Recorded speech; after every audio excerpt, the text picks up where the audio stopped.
अगर नहीं करते तो फिर रामपाल के पास ऐसी तैसी मराने क्यों जा रहे हो? अगर नहीं करते तो फिर रामपाल के पास ऐसी तैसी मराने क्यों जा रहे हो? अभी हम कहते हैं कि रामपाल को भी जेल के अंदर खड़ा कर दिया जाए, उसके ऊपर से ट्रक उतारते हैं। अगर वो दूसरों को बचा लेगा भाई, उसके ऊपर से ट्रक गुजरेगा तो उसमें तो बच जाना चाहिए, वो तो भगवान है वो तो। और हम डरने वाले नहीं है, ध्यान रखना। इस पाखंड की जितनी भी चालें हैं वो लगातार सब समाज के सामने लगातार खोली जाएंगी।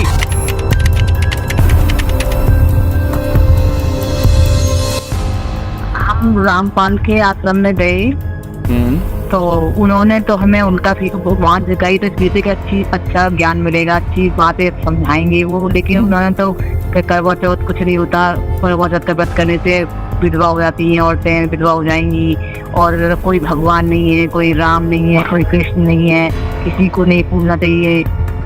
उन्होंने तो हमें बहुत गलत मतलब ज्ञान दिया। फिर ये संसार समझता नहीं कहंदा श्याम तो पैरे नू, और गरीबदास ये वक्त जाता रोग इस पैरे नू। नमस्कार दर्शकों, ये है बाबा अमित आचार्य, जो कि पूरा पाखंडी बाबा हैं और लोगों को फोकट का ज्ञान दे रहा है। भले इसे खुद अपने शास्त्रों का ज्ञान ही ना हो, परंतु शास्त्र विरुद्ध साधना में अपने भक्तों को धकेल रहा है। चलिए आज इस वीडियो में करते हैं पाखंडी बाबा का पोस्टमार्टम और आपको रूबरू करवाते हैं इसके अज्ञान से। दर्शकों, पाखंडी अमित की करारी हार को लेकर फैक्टफुल डिबेट्स यूट्यूब चैनल पर डिटेल में वीडियो बनाई जा चुकी है। उसी के विषय में पाखंडी अमित हार को स्वीकार ना करते हुए जानबूझकर संत रामपाल जी महाराज के ऊपर इल्जाम पर इल्जाम लगाया जा रहा है। इसने एक नई तकनीक अपनाई है। अब यह अपने ही भक्तों से कॉल लगवाकर संत रामपाल जी महाराज की बुराई करने को कहता है, जिससे कि इसके कुछ गिने चुने चंद भक्त इसकी बातों पर विश्वास कर सके कि अमित आचार्य सच्चा संत है। परंतु उन बेचारों को क्या पता कि यह आचार्य के भेष में एक दरिंदा है जो कि दंगे फसाद कराने का काम कर रहा है। ये कभी कभी तो अपने वीडियो में राजनीति करने लगता है, और कभी कभी किसी दूसरे संत की निंदा करने लगता है, और कभी कभी तो यह पाखंडी आचार्य न्यूज़ चैनल वाला बन जाता है। अब आप इसके वीडियो देखकर इसको आचार्य तो कभी नहीं कहोगे। यह केवल और केवल कुछ प्रशंसा पाने के लिए और चंद पैसे कमाने के लिए ही सब कुछ कर रहा है, जो कि इसे कभी भी नहीं करना चाहिए। दर्शकों, यदि आप इसके वीडियो देखेंगे तो आपको पता चल ही जाएगा कि यह कितना बड़ा पाखंडी है और दुनिया को मूर्ख बना रहा है। जब आप इसकी शक्ल देखोगे तो इसकी शक्ल से ही यह आचार्य नहीं लगता। माफ करना, हमें यह शब्द प्रयोग करने पड़ रहे हैं ताकि इसकी सारी सच्चाई आपके सामने ला सके। ये इतना घिनौना कार्य कर रहा है जिसकी कोई हद नहीं। यह धीरे धीरे हिंदू, मुस्लिम और ईसाई धर्म को टारगेट कर रहा है, जिससे कि यह पाखंडी लोगों के बीच अपने पैर जमा सके। परंतु इससे संत रामपाल जी महाराज की छवि पर कोई भी असर नहीं पड़ेगा, बल्कि यह खुद अपने कर्म बिगाड़ रहा है। यदि अमित आचार्य संत रामपाल जी महाराज के सर्वधर्म ग्रंथों से प्रमाणित सत्संग सुनेगा तो इसे शास्त्र अनुसार भक्ति के बारे में पता चलेगा। दर्शकों, चलिए अब जानते हैं संत रामपाल जी महाराज के सत्संग से पाखंडी अमित की सच्चाई। अब थोड़ी सी इन नकली गुरुओं की हिंदी करता हूं, उसके बाद आगे आज की कथा सुनाएंगे। अब परमात्मा क्या कहा करते, गरीबदास साहिब को भगवान मिले, सचखंड ले गए, फिर वापस छोड़ा।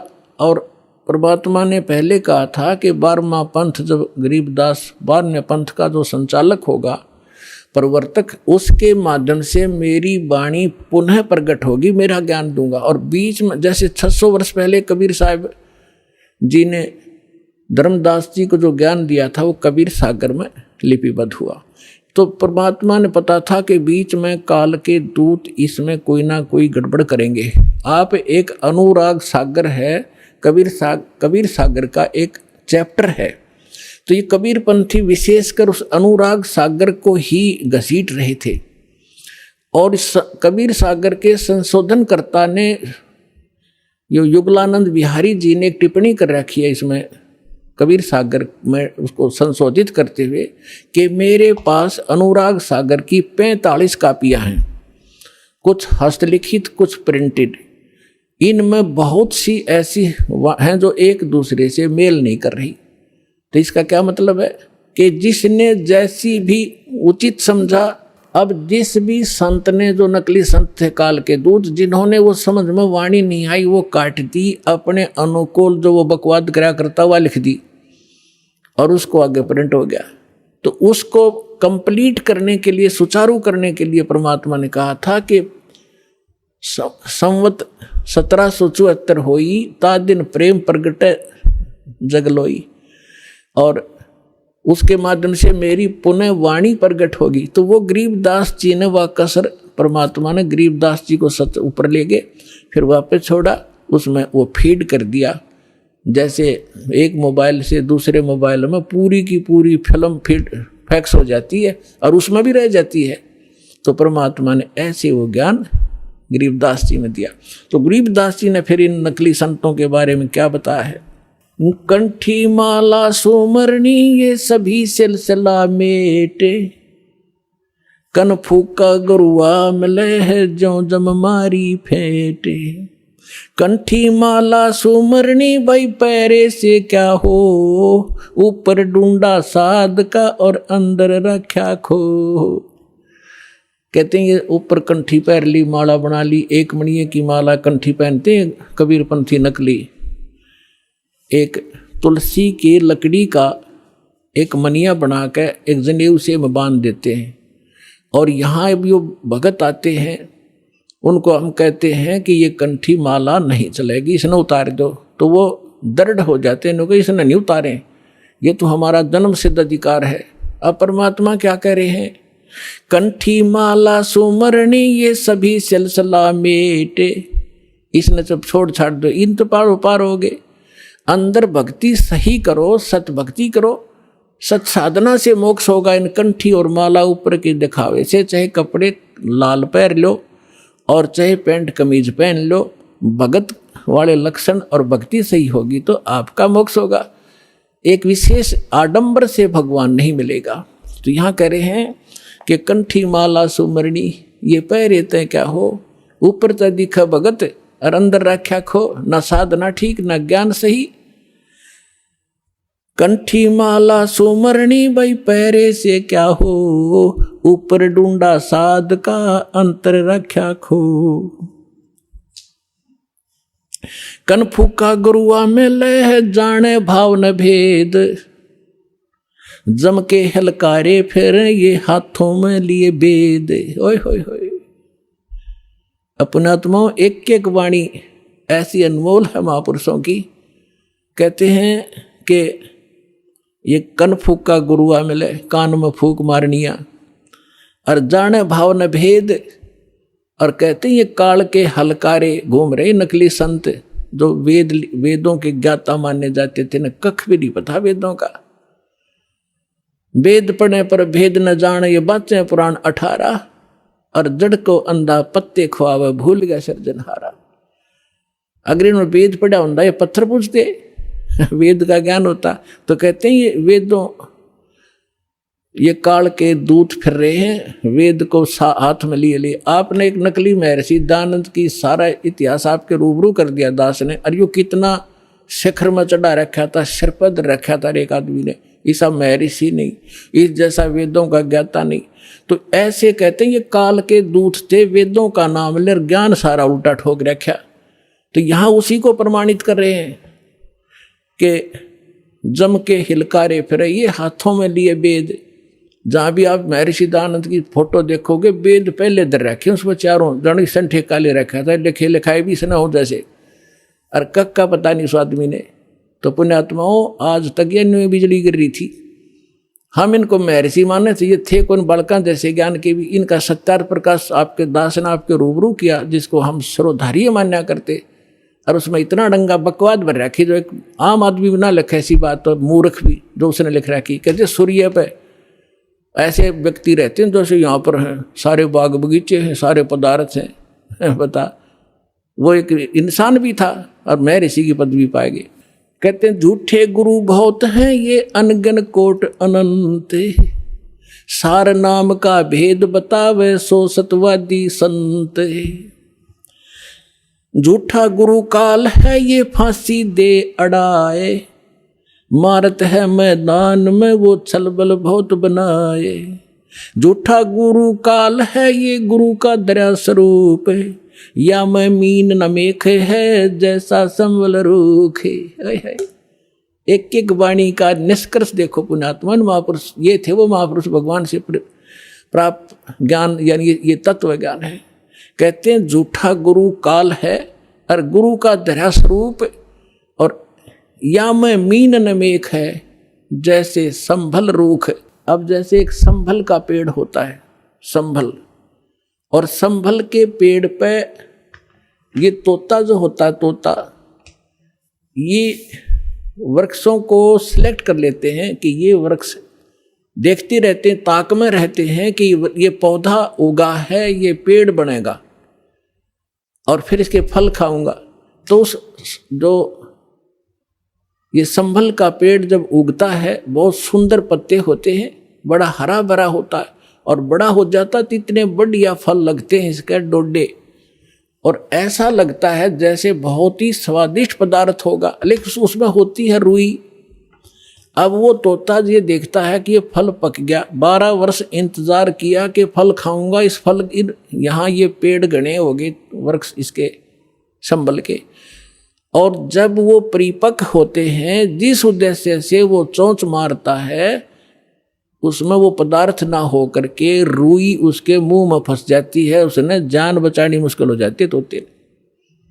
तो यहाँ परमात्मा कहते तुम जिनको गुरु मान रहे हो, उन पर आश्रित हुए बैठे हो, लास्ट में आपने ऐसे पश्चाताप करना पड़ेगा जैसे उस तोते ने उस संभल के वृक्ष को एक अच्छा फलदार, स्वादिष्ट फलदार वृक्ष मान के उस पर आश्रित था, फिर सिर पटक कर रो रहा था। झूठा गुरु काल है ये गुरु का धरा स्वरूप, या मैं मीनन मेख है जैसे संबल रूख। फिर क्या बताते हैं, कान चिराए क्या हुआ ये कर कंकन मन पाल, मुद्रा पैरे क्या हुआ सिर फोड़ेगा काले। कहते हैं कान चिरानते, कान में मुद्रा पहनते, और 36 आडंबर करने से परमात्मा नहीं मिलेगा, और यम के दूत लठ मारेंगे तुम्हारे गिर के। कहते चुंडित मुंडित पकड़ लिए इनसे जम किंकर ना डरता। ये चुंडित कति जटा बड़ा बड़ा को बड़े बड़े राखों ऋषि दिखाई दे, और कति गोटम गोट करा रखा साधुपना दिखाने के लिए। कहते इन यम के दूत ना डरते इन बकवादों से, वो तो सत मंत्र जो सच्चा नाम जिसके पास होगा उससे भयभीत होते हैं। फिर क्या बताते, मौन रहा तो क्या हुआ ये बोले से नो भेवे, मौनी वक्ता एक है ना पर से दल देवे। अब जैसे एक नकली था, आडंबर करे बिना इनका काम चला नहीं, दुनिया आकर्षित नहीं हो। एक ने कहा कि मौन धारण कर रखा उसने। एक कबीर पंथी घीसा पंथी संत था, और दास को पहले नाम देने का आदेश नहीं था जब तक 1988 से 1994 तक। तो दास इनको संत मान के इनसे परमात्मा ने इनकी तलाशी दिवानी थी मेरे थे, उससे मिलता था, चर्चा होती थी। एक दिन मैं गया तो क्या पता चला कि महाराज जी तो मौन व्रत रखा है 41 दिन का। मैं चलो भी ठीक है, मैं बैठ गया तो वो निकला गुफा से बाहर।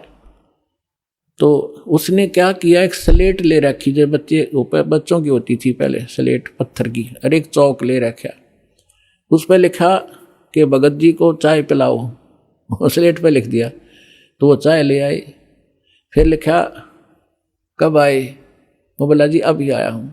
अच्छा, अब उस स्लेट पे लिखे और फिर उनको पानी पिलाओ।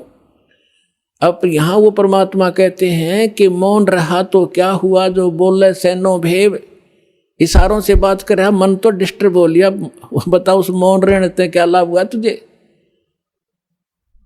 और मौनी वक्ता एक है ना पर सैदल देव, परमात्मा के पाने के लिए ये आडंबर केवल बकवाद मात्र है आपकी, इनसे ये भगवान नहीं मिले। और ये भोली आत्मा इन्हीं से प्रसन्न होते हैं। बाबा जी भाई 41 दिन में, और फिर 41वें दिन उसने वो व्रत खोलना था, समागम हो गया, हजारों आदमी इकट्ठे हो गए, लाखों रुपये उसने मिल गए, हो गया उसका काम पूरा। अब वो भी पार है और चेले भी पार है दोनों गधे बनेंगे इकट्ठे। कहते सन्यासी 10 नाम है, ये शिव का धर है ध्यान, शिव के ऊपर और है ताको कर प्रणाम। ये सन्यासी 10 नामी सन्यासी कहलाते हैं, भगवान शिव को इष्ट मानते। कहते हैं शिव के ऊपर और परम शक्ति है, उसका ध्यान धरो जब तुम्हारा कल्याण होगा। बेखों से भगवान का दूर महल दरबारे, पाखंडी पहुंचे नहीं दे सतगुरु पार उतारे।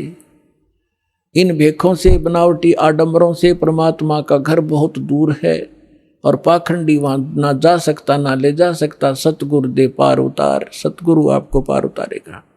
डंब करें डूंगर चढ़े अंतर झिन्नी झूले, जग जाने बंदगी करें ये बोवे सुलभ भूले। आप देखते होंगे, हमने तो खूब देख रखा है बिटर एक्सपीरियंस है दास का। क्या देखा करते, एक समय ये दास अपनी ड्यूटी पर जा रहा था। दास हरियाणा सिंचाई विभाग के अंदर जूनियर इंजीनियर की पोस्ट पर था, मोटरसाइकिल पे जा रहा था अपनी ड्यूटी पे। तो रास्ते में काफ़ी व्यक्ति इकट्ठे थे। एक ऊंचा सा स्थान था गांव में बाहर, और उस जंगल था वहां पर। वहां क्या देखा, एक बाबा जी बैठा और दूर से दिखे 10-20 भगत बैठे। मैं भी चला गया उधर जाकर देखने के लिए। जब तक ये दास को ये ज्ञान नहीं था, साधु संत की ऐसे अट्रैक्शन होती थी, तो वहाँ बैठे काफ़ी लोग बैठे, दूना ला रखा, इन्होंने सुल्फे पीवे, भर भर चले वो भी पीवे, और जहाँ 10 रुपये चढ़ा दें। और तो अब वो ऊंचे पे न्यू बैठे, सब न दिखूं ताकि मेरे पुजारी आ जाए। तो क्या है, तो यहाँ क्या कहते हैं, डंब करें, पाखंड करें और डूंगर चढ़े, यानी ऊपर ऊंचे स्थान पर टिल्ले पर जाकर बैठेंगे। और अंदर कोरी बकवाद अंतर झिन्नी झूल, और जग जाने यो बंदगी करे। आम जनसाधारण तो ये समझता है कि वो भगती कर रहा होगा, तो परमात्मा कहते यो बो है सूल बबूल, ये तो अपने भविष्य में की करके कांटे बोन लाग रहा है, कर्म फोड़ रहा है अपने। डंब करें डूंगर चढ़े ये अंतर झिन्नी झूले, जग जाने बंदगी करे ये बोवे सूल बबूले। अब ये निर्णय करना पड़ेगा कि कौन आचार्य ठीक ज्ञान दे रहा है और कौन गलत दे रहा है। श्रीमद् भगवत गीता अध्याय नंबर 16 के श्लोक नंबर 23 और 24 में स्पष्ट किया है गीता ज्ञानदाता ने कि जो शास्त्र विधि को त्याग कर मनमाना आचरण करते हैं, उनको न तो सुख होता है, न उनकी गति होती है, और न ही कोई सिद्धि को वो प्राप्त होते हैं, अर्थात व्यर्थ। इससे तेरे लिए 24वें श्लोक में 16वें अध्याय के गीता श्रीमद् भगवत गीता अध्याय 16 के श्लोक 24 में तुरंत कहा है, इससे तेरे लिए अर्जुन कर्तव्य और अकर्तव्य की व्यवस्था में कौन सी साधना करनी चाहिए, कौन सी त्याग देनी चाहिए, नहीं करनी चाहिए, उनके लिए शास्त्र ही प्रमाण है। बात खत्म होगी। जो आचार्य या जो श्रद्धालु श्रीमद् भगवत गीता जी को सही मानता है, श्रोधार्य मानता है और इसके पाठ्यक्रम में विश्वास रखता है, और जो आचार्य अपने शिष्यों को, अनुयायियों को ये राय देता है कि गीता जी का नित्य पाठ अवश्य करना चाहिए, तो फिर वो अगर गीता जी के विरुद्ध साधनाएं बता रहा है और गीता जी के विरुद्ध वो ज्ञान दे रहा है, तो वो अज्ञानी आचार्य है, वो तत्व ज्ञानहीन है, वो आध्यात्मिक ज्ञानहीन अज्ञानी है। कोई प्रश्न करते हैं किनको? हिंदू धर्म के आचार्यों, गुरुओं को। उनसे पूछते हैं कि क्या ब्रह्मा विष्णु महेश जी की मृत्यु होती है? क्या ये जन्मते मरते हैं? तो उत्तर देते हैं कि ये कभी जन्मते मरते नहीं। फिर प्रश्न किया जाता है, क्या इन ब्रह्मा जी, विष्णु जी, शिव जी के माता पिता हैं? वो कहते हैं जब इनका जन्म मृत्यु होता ही नहीं, माता पिता का प्रश्न ही नहीं। यदि ये उत्तर कोई आचार्य देता है या कोई गुरु देता है, वो अज्ञानी व्यक्ति है, वो लोक वेद सुना रहा है, वो दंत कथा सुना रहा है, और इन भोली श्रद्धालुओं को, इन विश्वासियों को, या जो उस पर विश्वास किए बैठे हैं उसको, उस अज्ञानी को और संत आचार्य मान कर बैठे हैं, उनका जीवन नाशक है। ईसा मसीह जी ने कहा था जनता को, श्रद्धालुओं को, कि तुम जिनको गुरु मानते हो वो गुरु नहीं है, उनके पास आध्यात्मिक ज्ञान नहीं है। वो तुमसे इतना मीठा बोलते हैं, तुम उनको एक नेक व्यक्ति मानते हो, लेकिन वो तुम्हारे जीवन के खाने वाले राक्षस हैं। जैसे तुम उनको भेड़ मानते हो, वो भेड़ के रूप में भेड़िया है। और इसी बात का दुख माना था उन दुष्ट नकली गुरुओं ने, और उस महापुरुष को मौत के घाट पहुंचवा दिया।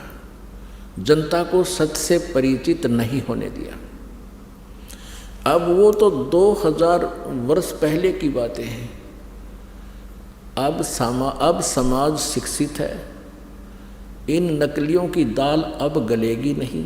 सदग्रंथ हमारे पास हैं, और सदग्रंथों में हम इन तथ्यों को जब देखेंगे, फिर उन नकली गुरुओं को धिक्कार देंगे कि जुबान बंद कर लो, बस बहुत हो लिया तुम्हारा। अभी तक इन श्रद्धालुओं को अपने ही सदग्रंथों की जानकारी नहीं है। किसी भी पवित्र धर्म के श्रद्धालुओं को अपने धर्म के सदग्रंथों की जानकारी नहीं है। वो हमें क्या संदेश दे रहे हैं? उनके गुरुओं ने जो भी लोक वेद सुनाया है, उसको उन्होंने शास्त्र वाला ज्ञान मानकर शिरोधार्य कर रखा है। वो बिल्कुल व्यर्थ है। अब प्रसंग चल रहा है कि ये जो काल कौन है, और ब्रह्मा विष्णु महेश की क्या जन्म मृत्यु होती है। अब ब्रह्मा जी, श्री विष्णु जी, श्री शिव जी की जानकारी हमें उनकी जीवनी से हुई है, और इन महापुरुषों की जीवनी कहाँ वर्णित है? पुराणों में। जितने भी पवित्र हिंदू धर्म के आचार्य गुरु हुए हैं, वो यही कहते हैं कि शिव पुराण में ऐसा लिखा है, विष्णु पुराण में ऐसा लिखा है, और ब्रह्मा पुराण में ऐसा लिखा है, श्री देवी पुराण में ऐसा लिखा है, और श्रीमद् भगवद गीता में ऐसा लिखा है, और पवित्र वेदों में ऐसा लिखा है। तो उनके इस वक्तव्य को हमने सच्चा माना, क्योंकि ये संस्कृत जानते हैं। सभी सदग्रंथ संस्कृत में लिपिबद्ध है। तो भोले श्रद्धालुओं ने उन अज्ञानियों के वक्तव्यों को शास्त्र अनुकूल मानकर शिरोधार्य कर रखा है। अब परमेश्वर पूर्ण ब्रह्म कबीर देव जी, सारी सृष्टि के रचनहार ने स्वयं आकर के इस काल के जाल का भांडा फोड़ किया है। इसने जो जुल्म अत्याचार हमारे ऊपर कर रखे हैं, उस परमेश्वर ने स्वयं आकर हमें बताया।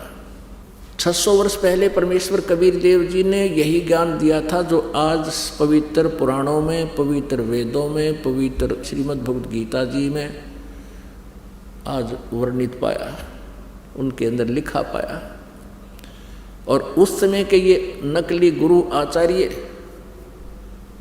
ये कहा करते थे, कबीर जी तो जुलाहा है और शूद्र जाति से संबंध रखता है, इसको किसी ब्राह्मण ने शिक्षा नहीं दी, ये सदग्रंथों के बारे में क्या जाने, ये झूठ बोल रहा है।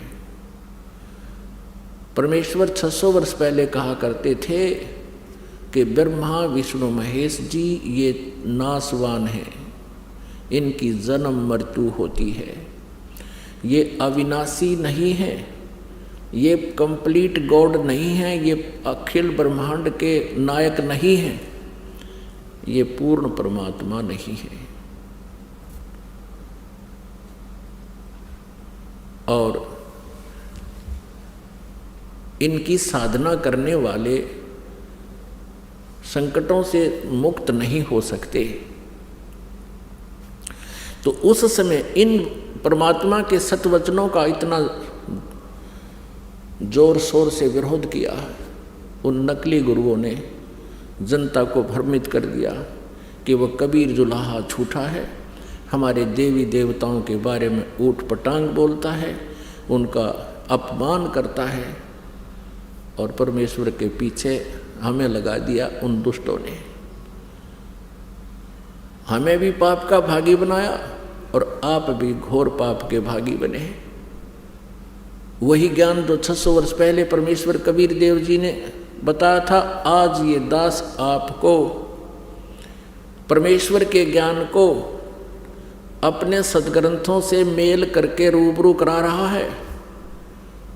और पुण्यात्मा जो अच्छी आत्मा है, बुद्धिमान है, वो तुरंत इसको समझ रहे हैं और इन नकली गुरुओं के जो है उद्देश्य से भी परिचित हो रहे हैं कि ये क्या चाहते हैं।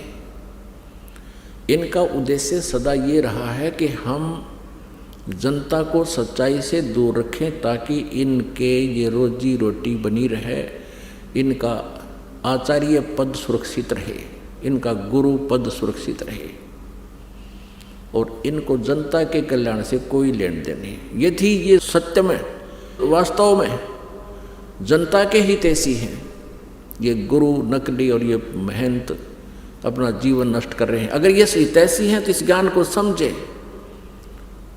और गहराई से सोचे तुम क्या कर रहे हो, क्या करना चाहिए था, तुम कितने दोषी हो भगवान के, और स्वीकार करें, सरेंडर करें इस ज्ञान के सामने कि हमारे पास ज्ञान नहीं है, नहीं तो आओ मैदान में और प्रमाणित करो अपने ज्ञान को किसी सदग्रंथ के साथ से। दर्शकों, आप संत रामपाल जी महाराज के प्रवचनों पर न सही, लेकिन अपने पवित्र शास्त्रों को कदापि अनदेखा नहीं कर सकते। ये सभी गूढ़ रहस्य संत रामपाल जी महाराज ने हमारे पवित्र शास्त्रों से ही बताए हैं। दर्शकों, संत रामपाल जी महाराज जिस भी देवी देवता की जितनी शक्ति है सिर्फ उतनी ही बताते हैं। अन्य धर्म गुरुओं की तरह अपनी दुकान चलाने के लिए झूठ नहीं बोलते। संत रामपाल जी महाराज बिल्कुल सत्य ज्ञान देते हैं। जो हमारे शास्त्रों में लिखा है, ये तीनों देव ब्रह्मा विष्णु महेश तो अपना खुद का कर्म भी नहीं काट सकते, तो भक्त का तो कहां से काटेंगे। दर्शकों, आपको इन्हीं के जीवन से उदाहरण देकर समझाते हैं।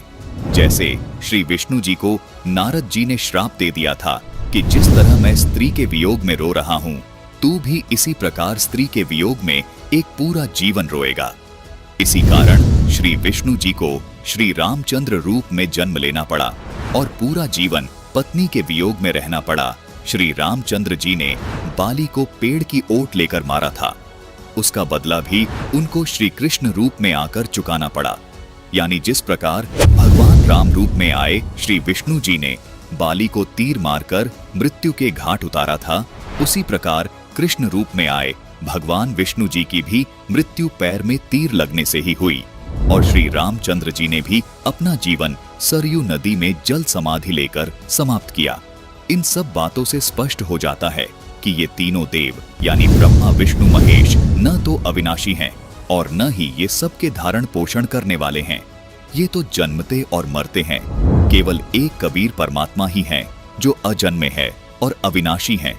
केवल कबीर परमात्मा ही हैं जो सहशरीर आते हैं और सहशरीर ही चले जाते हैं। उनके जन्म और मृत्यु का कहीं भी कोई प्रमाण नहीं है। ये अमित जैसे अज्ञानी केवल सुनी सुनाई बातों के आधार से ही फिजूल की बातें बनाते हैं। दर्शकों, संत रामपाल जी महाराज अपनी तरफ से कोई भी बात नहीं कहते। केवल शास्त्रों में जो बताया गया है वो ही बताते हैं। दर्शकों, सच तो ये है कि इस अज्ञानी महंत अमित को केवल अपनी दुकान यानी झाड़ फूंक का धंधा बंद होने का डर सता रहा है, जिस कारण से ये बौखला गया है। इन्हें भक्ति और भगवान से कोई लेना देना नहीं है। ये केवल अज्ञान फैलाकर अपनी रोजी रोटी को कायम रखना चाहता है। लेकिन अब इनकी ये दाल नहीं गलेगी, क्योंकि जनता अब शिक्षित है। सबके सामने इनकी पोल खुल चुकी है। ये केवल शास्त्र विरुद्ध साधना करवा के अपने अज्ञान को फैलाकर दुनिया का नाश करना चाहता है। दूसरी ओर संत रामपाल जी महाराज शास्त्रोक्त सत्य भक्ति प्रदान करके दुनिया का उद्धार करना चाहते हैं। संत रामपाल जी महाराज का मिशन है कि 2032 तक पूरे विश्व में सत्य सनातन धर्म स्थापित हो, ताकि पूरे मानव समाज का कल्याण हो सके। दर्शकों, संत रामपाल जी महाराज द्वारा बताई गई आदि सनातनी पूजा की साधना में ही इतनी अजब गजब शक्ति है, जो पूरी मानव जाति के लिए वरदान साबित हो रही है। दर्शकों, जिन लोगों के अनुभव आपको सुनाने जा रहे हैं, उन लोगों के लिए असली संकट मोचक कोई और नहीं बल्कि संत रामपाल जी महाराज ही हैं, जिसकी एक झलक आपके सामने पेश करने जा रहे हैं। वीडियो को अंत तक जरूर देखिएगा। दर्शकों, आपको विश्वास दिलाने के लिए कुछ जीते जागते प्रमाण पेश कर रहे हैं, जिन्होंने संत रामपाल जी महाराज द्वारा बताई गई शास्त्र अनुकूल भक्ति की और परमेश्वर ने उनकी मृत्यु को भी टाल दिया। दोस्तों, आज तक सिर्फ हमने सुना था कि परमेश्वर अंधे को आंख, कोढ़ी को काया, निर्धन को माया और बांझ को पुत्र दे देता है। दोस्तों, ऐसे ऐसे एक नहीं, दो नहीं, बल्कि हजारों प्रमाण हैं जो संत रामपाल जी महाराज के अनुयायियों के जीवन में आप देख सकते हैं। देखिए कैसे एक मुर्दा बच्चा जीवित हुआ। तभी ऐसा हो गया। तो बगजी मैं बहुत दुखी हो गया था। घर में पहले मेरा विरोध करते थे घर वाले कि तू कैसे संत की शरण में चला गया, ऐसा हो गया ऐसा हो गया। तो वो बच्चे की लाश लेकर मैं गया जी, गांव का डॉक्टर है, उसके पास गया। उसको मेरा भाई ज़्यादा कहने लग गया कि तू उसके पास ले चल, तो मैं घर से वहाँ ले गया जी उसको। डॉक्टर ने चेक किया जी उसको और कहता कि इसको घर में ले जा, इसमें श्वास नहीं है। और मैं घर में आते आते ऐसे रखा बच्चे को, तो मैंने गुरुजी से अरदास लगाई घर में ही जी। और मैंने कहा कि हे परमात्मा, जब आप मेरी आजू बढ़ा सकते हो, मेरे रोग, ये कैंसर तक का रोग ठीक कर सकते हो मालिक, इसकी भी रक्षा करो दाता, इसकी भी आजू बढ़ाओ। हे परमात्मा, मेरे सतगुरुदेव ने तेरी दया करी मेरे पर। मैं कुछ इतने लाभ दिए, मैं बता नहीं सकता आपको, इतने लाभ दिए मेरे को इस भगवान के। मैं धन्यवाद करता हूँ इस भगवान का। मेरे बच्चे की आजू बढ़ाई, उसी तरह हम जिंदा हो गया जी गांव के सामने। सभी देख रहे, जितने मेरे को गालियां देते थे उस ग्राम में, वो कहने लगे कि आपके संत में बहुत शक्ति है, वो पूर्ण संत है। आज मेरे गुरुजी की कोई निंदा नहीं करता मेरे गांव में। मेरे को इतने लाभ हुए जी, मेरे कैंसर का रोग ठीक किया, मेरी आजू बढ़ाई मेरे परमात्मा ने। और घर में ऐसा होता था जी, हमारे खाने को आटा नहीं होता था और हम मांग मांग कर खाते थे, काम भी करते थे, फिर भी बीमारी के कारण हमको मांग के खाना पड़ता था। जब से मैंने नाम लिया, जब डॉक्टर ने दे दिया था जवाब, तो फिर देखिए कैसे ठीक हुआ इस श्रद्धालु का कैंसर। क्या कहा डॉक्टरों ने? बोले ये बीमारी ठीक होगी नहीं, ये कैंसर है, इसको हम ऑपरेशन नहीं कर पाएंगे और ये और बढ़ जाएगा। तो मैं परमात्मा की सदगुरु रामपाल महाराज जी की शरण में आए, मैंने भजन किया। परमात्मा सदगुरु रामपाल महाराज जी की कृपा भी अब ठीक हो गया आप? हाँ ठीक। कैसे ठीक हुआ? कोई ऑपरेशन किया गया था या फिर ऑपरेशन कुछ नहीं किया, सदगुरु रामपाल महाराज जी के द्वारा भजन से मेरा सब। दिखाओ आप पे कहाँ कैंसर था। ये फोड़ा अपने आप फूट गया, अपने आप ठीक हो गया, अपने आप ही ये चीज से ले ली।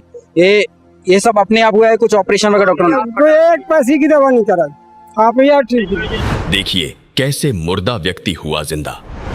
पत्नी के भाई थे, उन्होंने बताया कि आपको तो डेड बॉडी हो गई थी। जिस समय डेड बॉडी, उस समय पूरे हॉस्पिटल में मतलब ये विषय का रहा कि वो ख़त्म हो चुका, और हर जगह मतलब ये बता दिया गया कुलवंत दास जी मृत घोषित हो गया। मेरे घर में भी आना जाना, रोना धोना हो गया था। ठीक 1 घंटे बाद जब मुझे पूरी तरह होश आया, तो फिर मैंने अपनी राम कथा सुनाई कि मुझे उस वक्त ऐसा महसूस किया कि हकीकत में ये हुआ कि 3 दूत आए और मेरे प्राण लेकर मुझे, सबसे पहले मुझे गणेश जी, ब्रह्मा जी, विष्णु जी, शिव जी तथा माँ दुर्गा देवी के लोकों से पार लेते हुए काफ़ी दूर ले गए। आखिर में मैं जाता हूँ, आखिर जब मंजिल पे पहुँचता हूँ, ऐसा मुझे महसूस हुआ ये सतलोक, मिनी सतलोक ही है। तो वहाँ गुरु रामपाल जी महाराज जी एक सामने सामने खड़े थे। मैंने जब देखा तो उन्होंने मुझसे कहा, बेटा की भक्ति अधूरी है, तो आपको मैं एक मौका और भक्ति का देता हूँ, आप अपना जीवन सफल हो जाएगा। उसी वक्त गुरु संत रामपाल जी महाराज जी ने कबीर का रूप दिखाया। उसके बाद मुझे वहाँ से तीनों यमदूतों ने वहाँ से एक धक्का दिया, और धक्का देने के बाद मैं जब यहाँ से आंखें खुली तो मैं एकदम अपने आप को देखा, मैं पसीनों पसीन से तर हो गया। देखिए दुर्घटना में जान गंवा चुका इस महिला का बेटा कैसे जीवित हुआ। बड़ा लड़का था मनोज नाम का, उसका मेरा बल्लमगढ़ में आके एक्सीडेंट हुआ शाम को 7 बजे। जब भी लड़के को ऐसे लिटा दिए, मेरे सर पे से चद्दर उतार दिए, सोल उतार कर उसको ढक दिए और अंगूठे दोनों बांध दिए लड़के के, जैसे संसारे में बांधते हैं। बांधने के बाद फिर मैं संत रामपाल जी महाराज से प्रार्थना लगाई, हे मालिक, मैं जय गुरुदेव की भक्ति से गई थी, पति को खो के गई थी, मैं पति खत्म हो गए थे, उसके बाद में आपकी भक्ति ली थी, ये होने वाला था, तो आप इसकी शादी क्यों की। फिर बहू ने फ़ोन मिलाया कि आप कहाँ पे हो। मैं बोली हम ठीक हैं, हम कहाँ पे नहीं हैं, तू घबराए मत।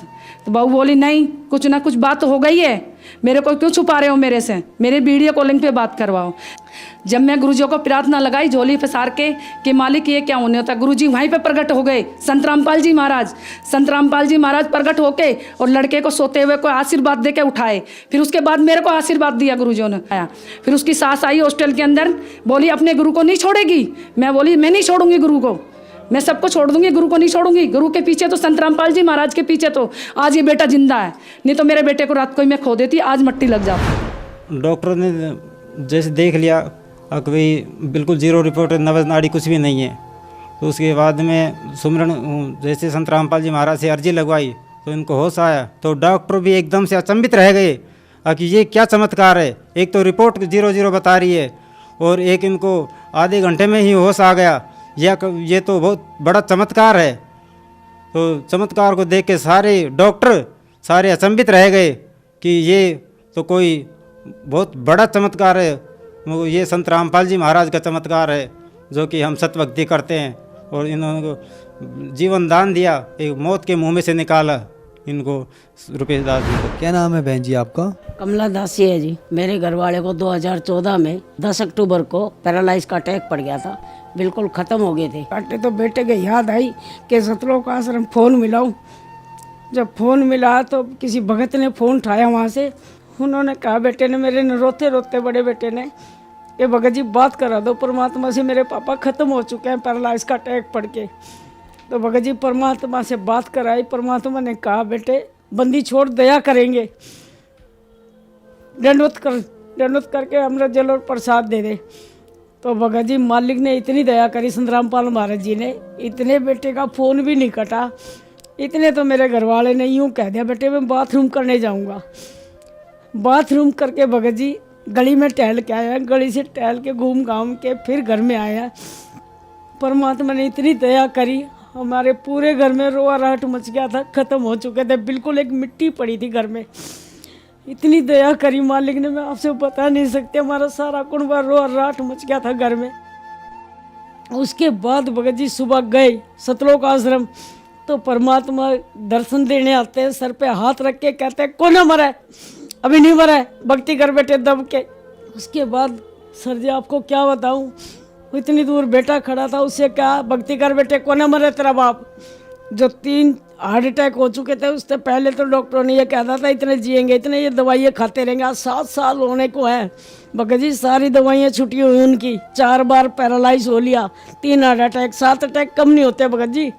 आपको क्या क्या लाभ बताऊं, चौथा अटैक ऐसा पड़ा था दिमाग पे जो याददाश्त ही चली गई थी उनकी। दर्शकों, उदाहरण के लिए अनुयायियों के अनुभव की वीडियो का लिंक आप डिस्क्रिप्शन बॉक्स में देख सकते हैं। दर्शकों, यदि आप भी दुखों से छुटकारा पाना चाहते हो तो आज ही संत रामपाल जी महाराज से निःशुल्क नाम दीक्षा लेकर अपना कल्याण करवाएं। अधिक जानकारी के लिए डाउनलोड करें संत रामपाल जी महाराज ऐप।